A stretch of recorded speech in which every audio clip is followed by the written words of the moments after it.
The world shook as Mav charged into the dark room. He bumped into something gooey, which overlay a large and metallic object. The darkness obscured everything, but darkness always fled from Mav. Guiding light! Flames shot from his shoulders into the air. They were meant to rest on the ceiling, to brighten the room, but they spread as more tendrils caught flame. Mav's heart pumped, his hair beginning to rise. The room only had two features in its center: a permanent table or operating bed that Mav had bumped into, and some horizontal pod. To the right, a long cabinet ran along the room's length, with shelves overhanging it. To the left, a gaping hole led to a completely different room. From the hole, hundreds of dark tendrils snaked across the floor, wall, and ceiling, burying everything beneath it. Lumps on the floor likely represented rubble from the destroyed wall, though one in the far corner moaned in pain. Mav's heart pumped out, his hair on end. Cleaning fire! Like candlelight to spider's silk, the controlled fire vanquished the cursed roots in a wave.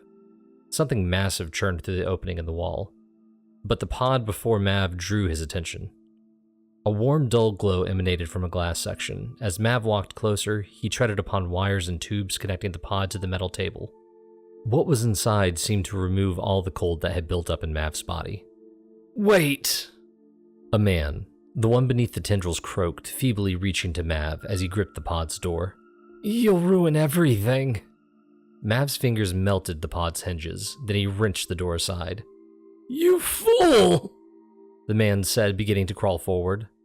Hey, little one, Mav said, voice calm and soothing. He reached into the pod. There you go. You're safe now. He pulled out the baby Titan. Leave it, the man said. But Mav only had eyes for the Titan. It was a four-legged land type. By its dark and light brown coloration with a striped tail, its body was similar to that of a small feral cat, but its head was different. The back of its skull extended outwards, creating a small frill. The creature should have been beautiful. It shouldn't have had rods skewered into each of its legs, through its tails, at the nape of its neck, and at the small of its back. Its fur should have been luxurious, not matted in patches across its skin, which definitely should not have clung to every bone in its body. It shouldn't have half its teeth missing, nor should its calls be weak, pathetic mules. And its eyes should have been wide with wonder, curiosity, and delight. It should have found a child it would connect and then interlink itself with. It should have experienced the world through their eyes, gifting them with miraculous skills, which they themselves should use to serve and protect others. But its wide eyes were filled with fear, pain, and confusion. Its heavy breathing pushed its tiny chest against Mav's sturdy one as he cradled the poor creature. Someone called his name from behind him. The man continued crawling toward him. Tremors shook from the other side of the wall's hole, but none of that mattered to Mav. It's fine. Mav gently stroked its sunken cheek with a finger. There's no need to fear anymore. I'm here to save you. The Titan's breath slowed.